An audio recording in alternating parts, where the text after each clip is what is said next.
the gentleman lying here would have been the Commander-in-Chief of the Defense Forces of the Republic of Kenya.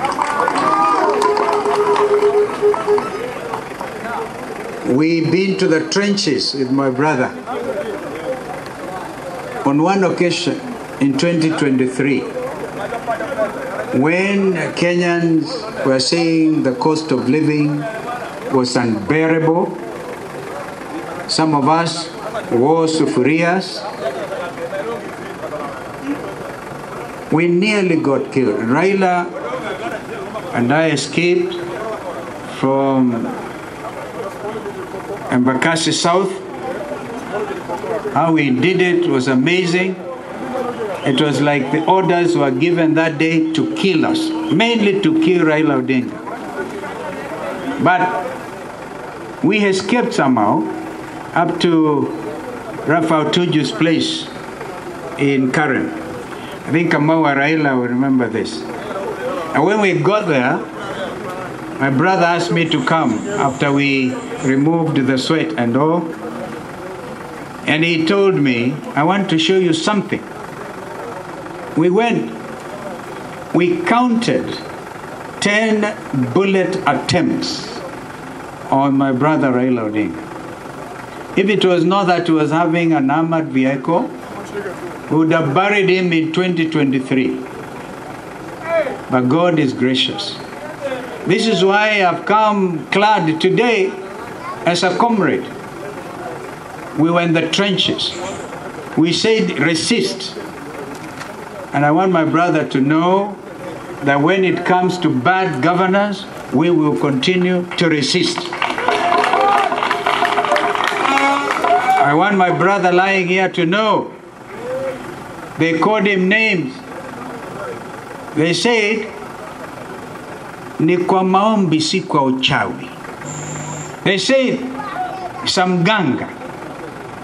We are burying here a man of God who laid his life for the sake of this nation. This is not Mganga who is lying here.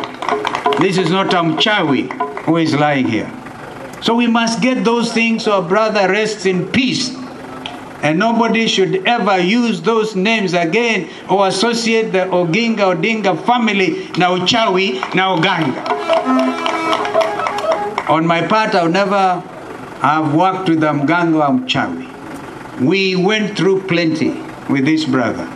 So I honor you today. I didn't have enough time because like the enigma he was, Mama Ida, the enigma said, bury me quickly. So we didn't have time. So don't be surprised that the whole nation will keep on coming here. I know that the Kikuyu nation, for example, will come. Our brother Rigiji would want to come.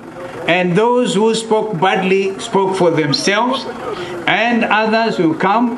The Luyas were here with a lot of cows. Mama Ida will talk about the cows when you go there, because my brother can't take any cow with him. He's rested.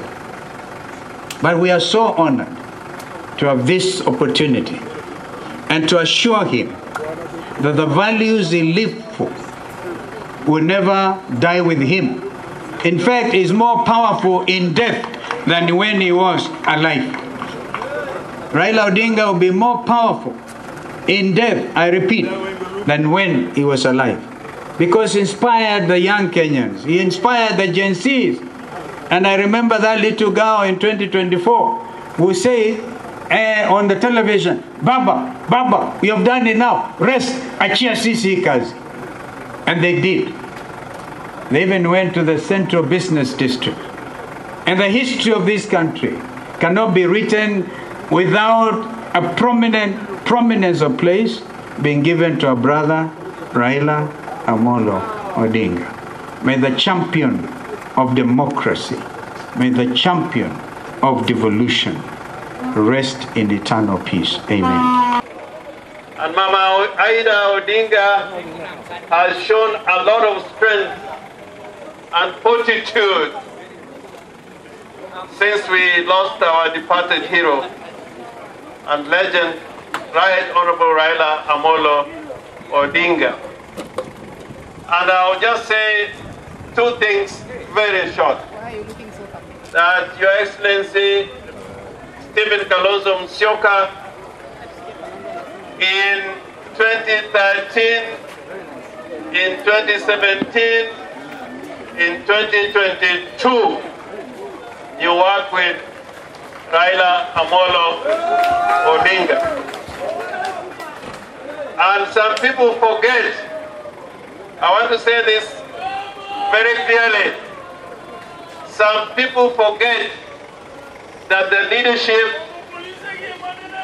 the minority leadership in Parliament, which is the National Assembly, and the Senate, the leadership, which is a structured leadership, is led by ODM and WIPA. So we should never forget that we have that joint responsibility. And I go to the Senate and Parliament a lot of times, and our team are doing a wonderful job. So when you come here, you must remember the legacy of Raila Odinga. The legacy of Raila Odinga is that of a fighter who made it possible for us to have multi-party, who made it possible for us to have a new constitution, and who stood for good governance and devolution. That is the legacy of Raila Odinga.